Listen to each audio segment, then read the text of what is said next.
राजशेखर जी, जाने माने लिरिसिस्ट, बताइए आपके बारे में जनता जानना चाहती है कि आप क्या कुछ गुल खिला चुके हैं, कितने सालों से खिला रहे हैं।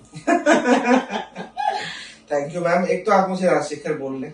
जी। राजशेखर वैसे ही बड़ा लंबा नाम है, उसके बाद जी और थोड़ा सा मिड लाइफ क्राइसिस टाइप का फील। जी 12 साल से बतौर लिरिसिस्ट काम कर रहा हूँ। पहली फिल्म तनु वेड्स मनु आई थी। क्या बात है। और मैंने फोन करके जिम्मी शेरगिल को बोला था कि ये पिक्चर हिट होगी, तो तब वो उन दिनों फोन उठा लिया करते थे ना।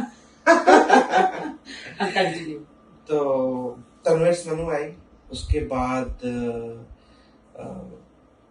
पहली फिल्म वो थी, लास्ट फिल्म अभी एनिमल आई है, और अभी अगले हफ्ते रिलीज है वो भक्षक, जो रेड चिलीज की फिल्म है, पुलकित है। मिली भक्षक उसको अपना भूमि को। जी जी जी। सवाल भी पूछा जी था जी जी जी। आपने जंप मार दिया, उधर से लेके आप सीधा भक्षक पे आ गए, बीच का क्यों आपने एडिट किया? नहीं, बीच का एडिट नहीं किया।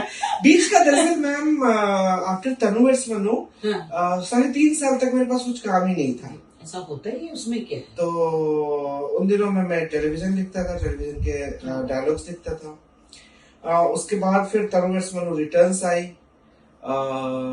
फिर रिटर्न्स के बाद करीब सिंगल, उरी, माशाल्लाह सब अच्छी पिक्चर है। Thank you. सांड की आंख एक फिल्म थी, भूमि और तापसी तुषारी। जी जी जी, वो थी। फिर तुम्बाड आई थी। यस आई डिड दैट जी, प्रोड्यूसर का भी किया था। जी जी। तो ये सारी फिल्म थी बीच में। एक वीरे दी वेडिंग थी। Yes okay, very good. और उसके बाद एक सीरीज है मिसमैच नाम से, जो कि नेटफ्लिक्स पे है, वो किया। मीनाक्षी सुंदरेश्वर एक फिल्म है, वो किया। तो इस तरीके से, मतलब बीच में शायद मैं कुछ भूल गया होगा। ये नहीं, आपकी जर्नी स्टार्ट होती है बिहार से, लेके आप मुंबई तक पहुंचे, तो किस तरह का आपका स्ट्रगल डेज रहा? क्योंकि वो भी जानना चाहेंगे ना आपके बिहारी मुंह वाले। तो मैं पैदा हुआ बिहार में। शुरुआती पढ़ाई सरकारी स्कूल में हुई, और हम लोग बोरा लेके जाते थे स्कूल में। क्या बात है। और उसके बाद फिर 12th तक वहीं किया बिहार में। और उसके बाद दिल्ली यूनिवर्सिटी आ गए पढ़ने के लिए। जैसा कि हर बिहारी माँ बाप को एक अरमान होता है कि हमारा बच्चा यूपीएससी करेगा।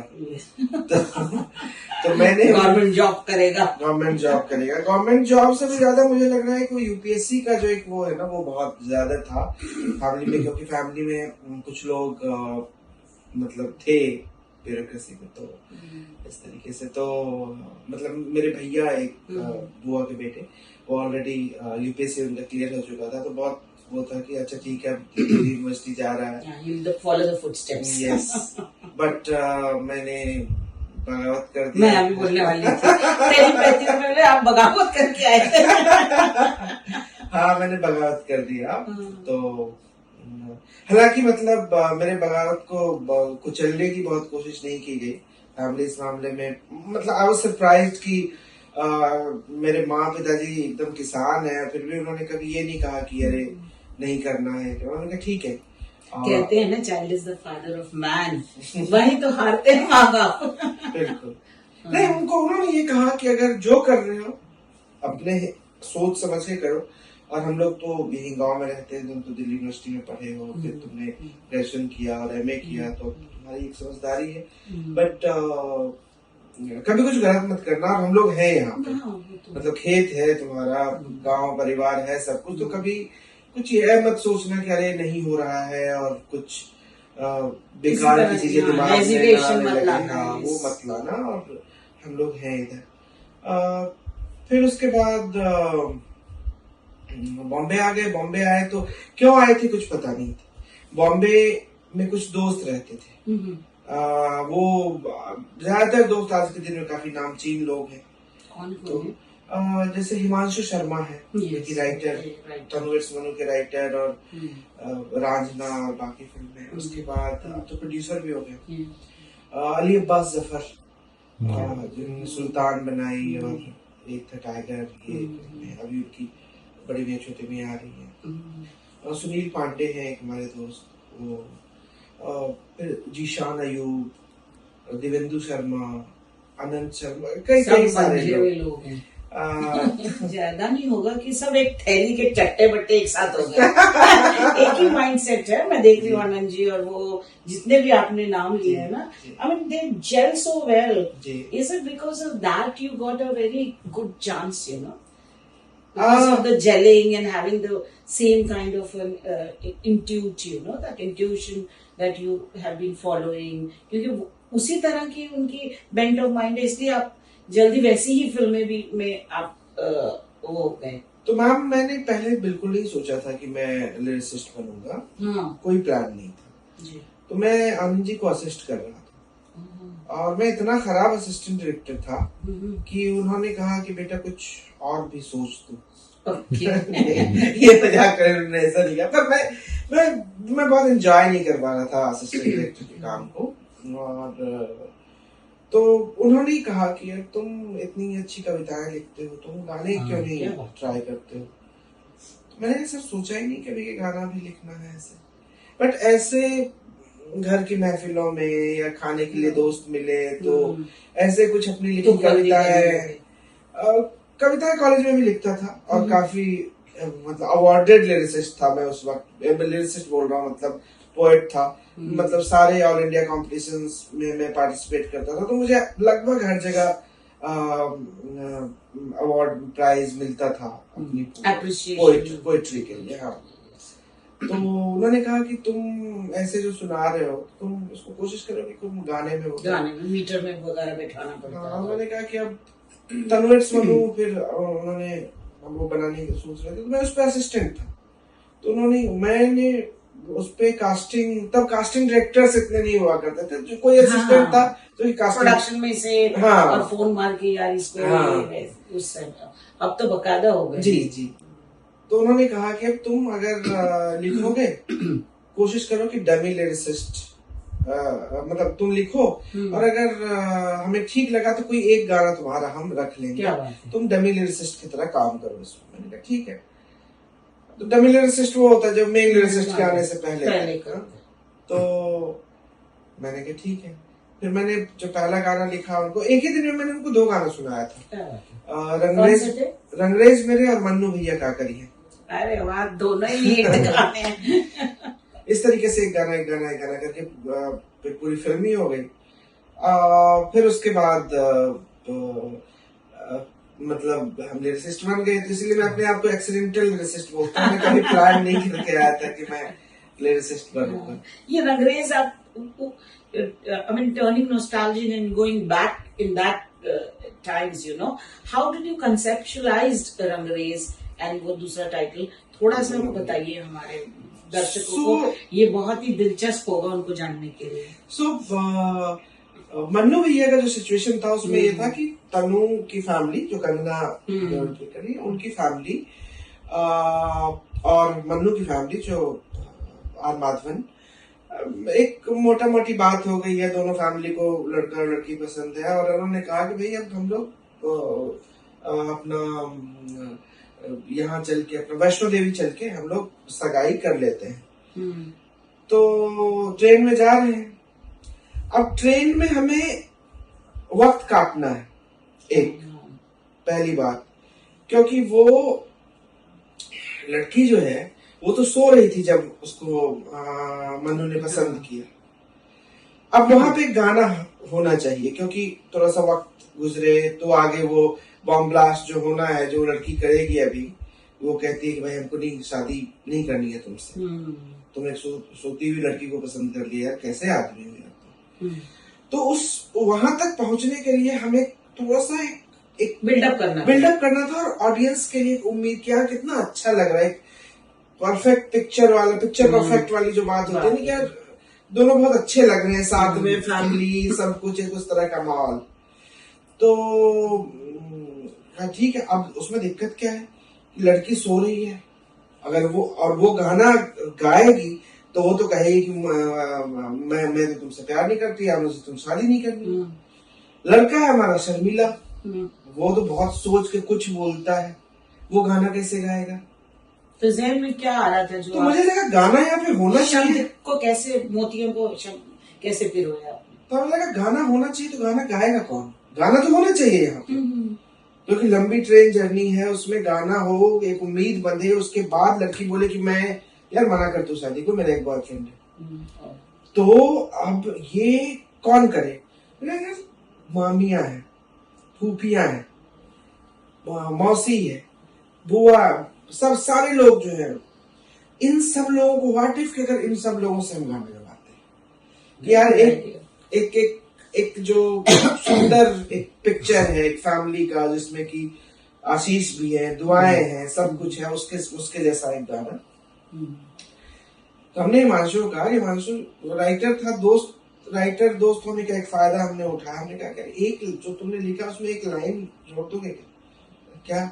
कि वो ट्रेन में जा रहे हैं तो आलू और पूरी ये सब दे रहे हैं, और वो एक अचार भी कहते हैं, तो बढ़ाती है एक मामी अचार, तो डॉक्टर साहब कहते हैं कि हम अचार नहीं खाते। तो उसमें उसका यहाँ तक था। तो मैंने कहा वो एक डायलॉग हो सकता है कि यार तुम ऐसे शर्मा जी हमारे अचार को मना कर रहे हो, ये जो चलती फिरती अचार तुम्हारी जिंदगी में आ रही है, इससे कैसे बच पाओगे। तो उससे ये हुआ कि मुझे एक लीड मिला गाने के लिए। तो पहले उसमें एक लाइन है कि अंबिया इलायची दालचीनी और केसर सुखाएगी तन्नू करोल बाग के छत पर, फिर पोस्ता पिसेगा कलौंजी कुटेगी, मर्तबान से अफवाह उठेगी, पतंग पीछे बच्चे जब आएंगे छत पर, तन्नू की सारी बरनी जाएंगे चट कर, तब मन्नू भैया क्या करिए, तब बनाएंगे अचार। आप गा के बताइए। गा नहीं सकते, थोड़ा सा तो आप बताइए किस तरह। मैं बोलता हूँ, हाँ तो मैं मीटर पे, हाँ मीटर पे बोलिए ना, वही तो हमारा दिलचस्प वो होगा। मैं इससे पहले एक बात बोल देता हूँ आपको, जो ऑडियंस सुने तो अच्छा। नहीं बिल्कुल, कि हमारे यहाँ नॉर्थ में एक कहावत है कि जब कोई लड़की शादी करके वो एक्सपेक्ट करती है, वो जब प्रेग्नेंट होती है तो उसको खट्टा खाने का मन करता है ना। तो अब वो सीधे नहीं बोलना था मुझे, तो ये अचार तक पहुंचने के ये सारे मसाले जो थे वो अचार तक पहुंचने के तरीके थे बस, कि वहां तक वो कहते कि मर्तबान से अफवाह उठेगी, जब आसपास के छतों से औरतें देखेंगे कि यार फुसफुसाहट होगी, तो वो खाएगी, तो ये बात मोहल्ले में जाएगी कि अच्छा ये भाई ये। तो मैं बोलता हूँ अभी कि हाँ, अंबिया इलायची दालचीनी और केसर सुखाएगी तन्नू करोलबाग के छत पर, फिर पोस्ता पिसेगा कलौंजी कुटेगी, पोस्ता पिसेगा कलौंजी कुटेगी, मर्तबान से अफवाह उठेगी, पतंग पीछे बच्चे जब जाएंगे छत पर, तन्नू की सारी बरनी जाएंगे चट कर, तब मन्नू भैया क्या करें। There was no looking back. Is for this album. Okay. Then वो रंगरेज सुनाया उनको मैंने आनंद जी को, तो आनंद जी बहुत इमोशनल हो गए रंगरेज सुन के। तो उन्होंने मतलब उनकी आंखें एकदम भर रही थी, उन्होंने उठ के गले लगाया, मुझे बोले कि बहुत अच्छा लिखा है तुमने। फिर वराली ब्रदर्स जी उन्होंने गाया कृष्णा का म्यूजिक, तो समझ धीरे धीरे फिर कितने दफे दिल ने कहा, दिल की सुनी कितने दफे, पिया न रहे मन बसी, और बाकी इस तरीके से पूरा एल्बम हो गया। तो उसके बाद तो बहुत प्यार मिला तन्वीर सोनू के बाद लोगों का। आपके कुनबे से मुझे बहुत प्यार मिला, जो जर्नलिस्ट हैं, बहुत ही प्यार दिया उन लोगों ने। अच्छा था सब, फिल्म मतलब बहुत ही अच्छी लगी जी, बहुत अरसे बाद ऐसी फिल्म आई जी। वो फिल्म उस समय के हिसाब से देखे तो थोड़ा सा एक कस्बे, एक छोटे शहर की जिंदगी पे एक बड़ी वैसे सी खट्टी मीठी सी फिल्म थी, और गाने को बहुत प्यार मिला लोगों से, बहुत दिनों तक मतलब मुझे उसके लिए अप्रिसिएशन मिलता रहा। और बट वही था कि उसके बाद हमको लगने लगा कि वाह अब तो मतलब पहुंच गए हैं, पहुंचना है। बट यही बम्बई है, यही फिल्म की दुनिया है, जबकि 3.5 साल उस मतलब तमाम मैगजीन्स के बस यही बचा था कि अब इसके कवर पे आना बाकी है, मेरे मन में यही लग रहा था। अब लग रहा था कि सारे अवार्ड तो इस साल अपने हैं, बट ना कहीं नॉमिनेशन मिला, ना कहीं कुछ हुआ। तो आज के दिन में मैं अगर सोचूं तो मुझे लगता है कि वो एक बहुत जरूरी चीज थी, वो अच्छा हुआ मेरे साथ। नहीं तो मैं शायद एक दूसरे पर्सपेक्टिव से चीजें देखता, मैं शायद ग्रांटेड ले लेता, मैं शायद लगता कि हाँ सब कुछ तो इतना इजी है, आप जाइए आप, क्योंकि मैंने तो प्लान नहीं किया था कि मैं नर्सिस्ट बनूंगा, वो तो ऐसे ही था, फिर सब कुछ मिल जाना ऐसे ही, तो मैं शायद उस मेहनत की अहमियत तब नहीं समझ पाता। अगर मैं आज के दिन में जो मैं आज 40 साल का आदमी हूँ, मैं लुक बैक करूं तो मुझे लगता है कि शायद ठीक ही हुआ, उसने मुझे मांझा, जो वो लाइन है कि दुख सबको मांझता है, तो वो उसने मुझे मांझा, और मुझे लगता है शायद मुझे इस दुनिया को, फिल्मों को, अपने क्राफ्ट को ज्यादा नजदीक से समझने का एक मौका मिला उस चीज से। तो how different is lyrics making, you know, for OTT and for this? It has to be same as far as my knowledge says.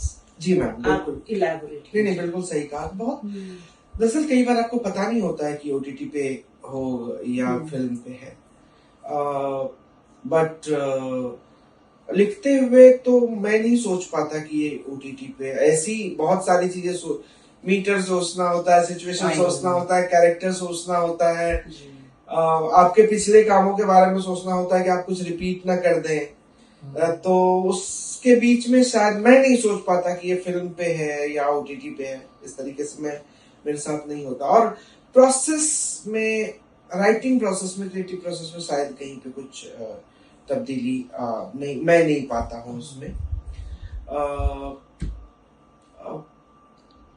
ये फिल्म भक्षक जो है, ये अभी तो बस रिलीज ही हो रही है, बहुत ही एक अहम फिल्म है, बहुत जरूरी हाँ, फिल्म हमने ट्रेलर देखा है जी।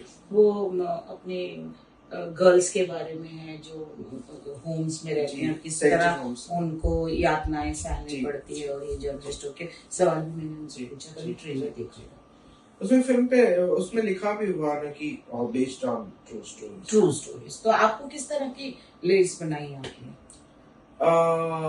2 गाने हैं उसमें, और एक गाना है जबकि बहुत, जहाँ पे कि एकदम फिल्म अपने रॉक बॉटम हिट करता है वहाँ पे,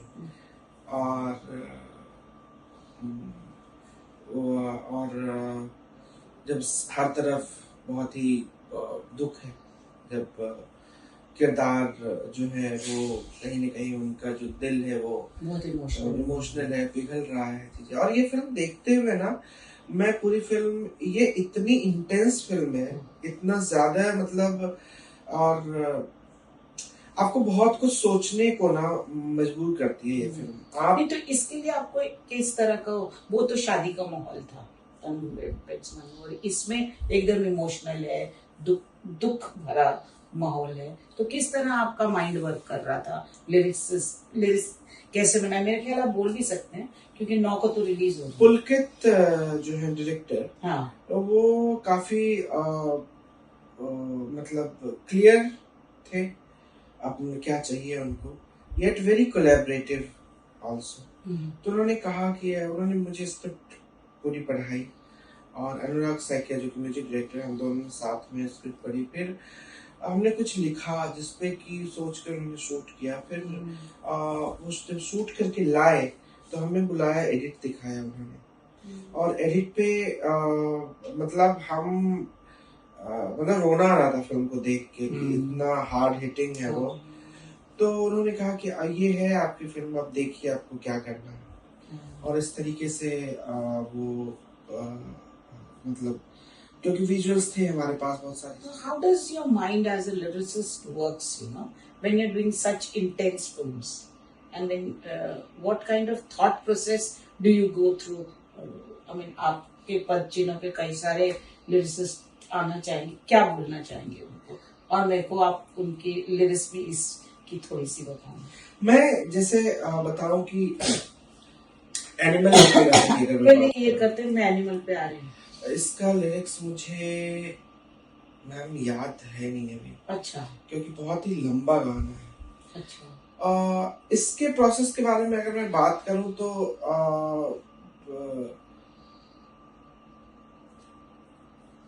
कई बार क्या होता है कि एक लिरिसिस्ट का काम बिल्कुल एक एक्टर की तरह होता है। आपको एक किरदार के अंदर घुसना होता है। कई बार फील होना चाहिए कि यार क्या होता है, कैसा आप फील कर रहे होंगे, या अगर ना हो तो कम से कम एम्पैथी हो। हाँ, तो इसमें ये कौन गाना गा रहा है? भूमि गा रही है या वो ये लड़कियां लिप गा सिंक रही है? नहीं है, ये बैकग्राउंड सॉन्ग, लिप सिंक नहीं है, ये बैकग्राउंड सॉन्ग, दोनों ही बैकग्राउंड सॉन्ग है। ओके। तो लिप सिंक तो बहुत कम ही हो ही गए हैं, फिल्म में बहुत कम हो गए। और पर लिप सिंक कई बार लिप सिंक नहीं होना ना आपको एक तरह से आजादी भी देता है। You express better. क्योंकि अगर आपको बाद में कुछ चेंज करना है तो you can change it. Lip sync में तो वो लॉक हो जाता है कि जो है वो फिर तैयारी होनी चाहिए, फिर वही हो।